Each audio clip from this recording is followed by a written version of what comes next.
Pom pom pom pom pom pom pom. Alors Dorothy, chaud pour un petit pique-nique? Ah bah non les gars, par contre, j'ai pas prévu pour 3 moi. On est deux. Bon les connards là, vous m'avez invité sur la dernière vidéo de GTO pour parler de la semaine, donc on y va là. Générique. C'est vrai qu'on t'a invité toi. Aujourd'hui on va parler de la semaine.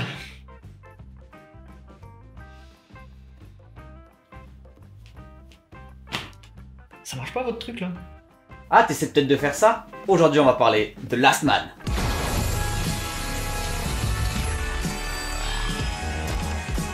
Last Man est un manga français. Alors le fort de la patrie, jour de gloire est arrivé. C'est beau putain. Et oui, un manga français qui se permet en plus d'explorer un grand nombre de genres. Beaucoup de genres. Genre vraiment beaucoup de genres. Et pour en citer que quelques-uns, je dirais action, aventure, médiéval fantastique, science-fiction, romance, drama, humour. Et en fait c'est trop. Bien putain, le mélange des genres est réussi et surtout... Oula, on va se calmer le club Dorothée, tu donnes un peu trop ton point de vue. Garde ça pour les points forts. Bon, et puis j'allais le dire. Eh ben reprends là. Relou lui là. Putain. Oh tu te calmes les poutous, hein. Je reprends quand je veux. C'est ma vidéo. Même si t'as pas le temps. Last Man est une série complète en 12 tomes, prépubliée gratuitement une première fois sur le site web dailytoon.com. Le format papier arrive lui à partir du 13 mars 2013 jusqu'au 20 novembre 2019 chez l'éditeur Casterman. Il faut noter que le format de Last Man est un peu plus grand qu'un manga classique, même si une réédition de poche est prévue pour 2022. Et surtout, il y a plein de conneries sur les covers, et ça, c'est vraiment cool et drôle. En même temps c'est la France. On est tellement généreux nous les Français. Ah c'est vrai. Par contre, évite de bouffer en même temps que tu parles, c'est insupportable. Désolé, à la fin tu comprends. Allez tiens, prends un petit croûte du Twitch. Mais quand même, il faut rajouter quelques trucs. Déjà, premièrement, les tomes ont un format dense et unique. Et ça c'est cool. Et puis de deux, il existe 2 hors-série. Allez, 2 hors-série.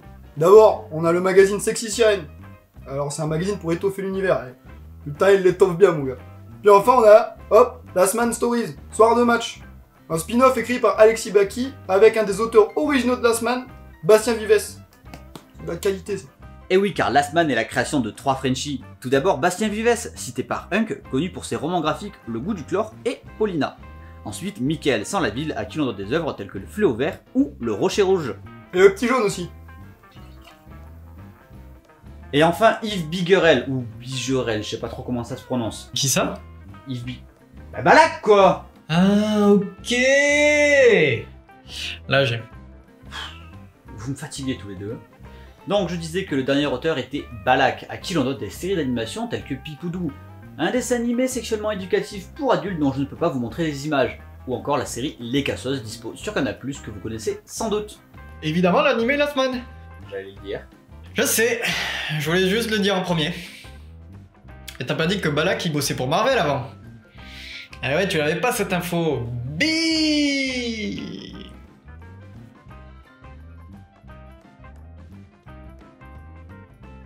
Ouais, pardon. Bah vas-y petit malin, présente l'animé qu'on t'ait pas invité pour rien. Donc la saison 1 de Last Man a été réalisée par Everybody on Deck et le studio Je suis bien content. Et bordel ce nom. Avec 26 épisodes de 12 minutes. Donc logiquement c'est juste 13 épisodes de 24 minutes, ce qui est un format plus classique. Créé par Jérémy Perrin et notre cher Balak. Hein Dorothée Pousséo? C'est le gars qui bosse pour Marvel là. Super, merci pour tes infos, maintenant tu peux rentrer chez toi. Bah je suis déjà chez moi en fait. Donc mollo le typos. Puis l'animé de Last Man c'est un préquel, donc c'est logique que je le présente avant. Là, je l'ai calmé là. Eh ben vas-y, si c'est comme ça, je vais me faire un jambon beurre avec Hunk. Tu me passes la moutarde? Bref, tout commence alors que Richard Aldana, chômeur au sale caractère, se retrouve alpagué dans une embrouille avec son pote Dave Mackenzie, gérant d'un club de boxe, contre une mystérieuse organisation. Malheureusement, l'altercation tourne mal et Dave se fait tuer suite à cette confrontation. Bon, déjà ça pue. Mais en plus de ça, Richard va devoir s'occuper de Siri, la fille de Dave dont il ignorait l'existence, qui se retrouve pourchassée par le meurtrier de son père. Hein, c'est pas joyeux, non. Il semblerait qu'en plus de tout ça, les mecs qui leur courent après soient dotés de pouvoirs, ce qui n'arrange pas trop Aldana, lui qui est juste bon à la boxe. Bon, il est très bon en vrai. Heureusement d'ailleurs, parce que visiblement, Siri aussi a d'étranges capacités. Eh, mais c'est Stranger Things ou quoi le truc là? Ah, je regrette. Et tout ça serait lié à la légende de la Vallée des Rois. C'est bon, t'as fini, on peut parler de l'histoire du manga maintenant? Yes, c'est terminado pour moi, je te laisse le reste. Oh, j'ai nulle part où aller. 10 ans après les événements de l'anime, nous retrouvons notre héros Richard Aldana dans une contrée médiévale inconnue. Il souhaite participer à un tournoi annuel de combat magique organisé par le roi de la région. Vu que la compétition se fait en binôme, il va faire copain-copain avec Adrian, un enfant habitant des lieux qui veut également participer et qui n'a plus de binôme car ce dernier avait mal au ventre. Hop hop hop hop hop. Les gars, des enfants qui participent à un tournoi de baston. Ça choque personne là? Bah non. Ça t'a choqué pour Sangoku, Krillin, Sangoten, Trunks et tous les autres là de Dragon Ball? Non. Un peu méchant, j'avoue, ouais, c'est un peu agressif. Désolé. Autant pour moi, j'ai rien dit. Retourne à mes affaires. T'inquiète pas Hunk, Adrian est sous bonne garde. Sa mère Marianne veille sur lui. Elle garde aussi un œil sur Richard, inconnu dans la région, il faut le rappeler. Après le tournoi, l'histoire de Last Man suivra le destin de ses 3 protagonistes et nous amènera dans divers lieux. Pour ceux qui ont vu l'anime, vous ne serez pas dépaysés. Pour les autres, accrochez-vous, car vous n'êtes pas prêts. Attends, mais si j'ai bien compris le début de ton résumé, Aldana est où, je pense? J'en fais des caisses. Non mais vraiment, c'est vrai? Peut-être. Mais comment Richard est arrivé dans la vallée des... Hop hop hop. No spoil Agumon. Pourquoi il m'appelle comme ça, ce con? Putain, mais c'est fou, explique! Bah t'as qu'à lire le manga. Et d'ailleurs, en premier point faible, je dirais que commencer le manga sans avoir vu l'anime peut être compliqué. Il faut savoir qu'après l'apparition du tome 6, une pause a eu lieu dans la publication pour travailler sur l'anime.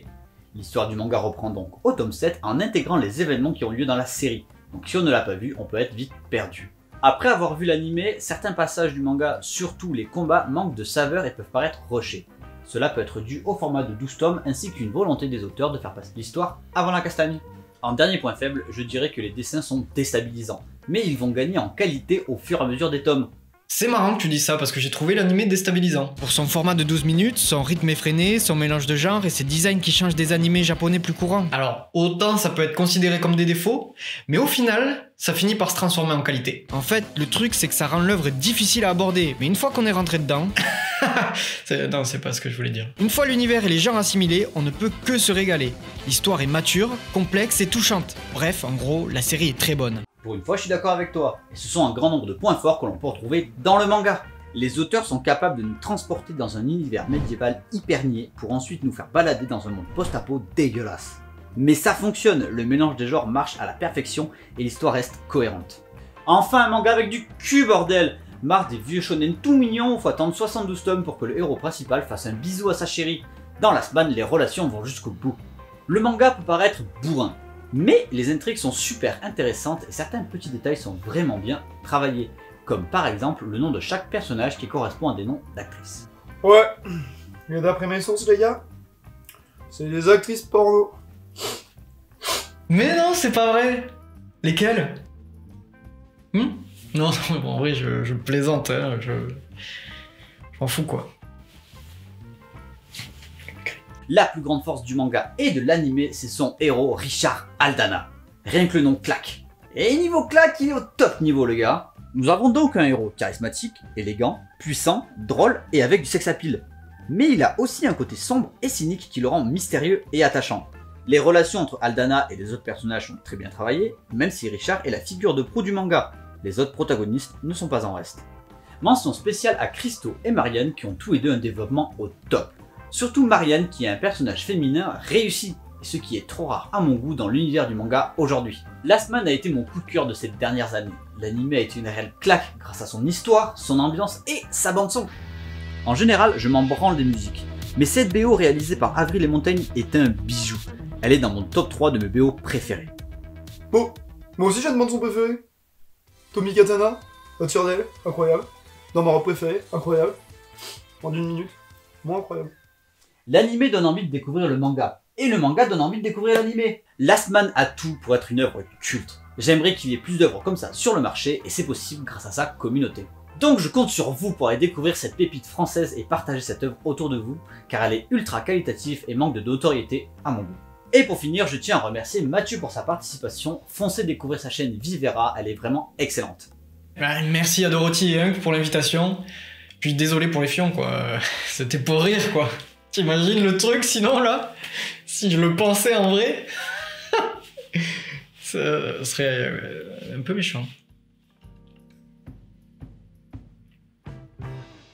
Non, mais non, c'est vraiment des blagues, quoi. Hein. Je rigole, hein. Ah non, hein. Moi je peux pas vous blairer, hein. En même temps, je suis français. Oh, Tommy. Oh, Richard. Oh, Dave. Stop. Vous êtes encore là, vous? Ah, c'est moi qui fais les remerciements? Ok, bah alors c'est parti. Bah, merci d'avoir regardé la vidéo, ça fait plaisir. N'oubliez pas de vous abonner, c'est toujours sympa. Puis un petit pouce bleu, hein. C'est cadeau, ça fait plaisir. Petite info supplémentaire que les deux guignols ont oublié. La saison 2 de Last Man, dispo très rapidement, je pense. Avec un nouveau format, des épisodes plus longs, pour encore plus de plaisir. Et je m'y connais en plaisir.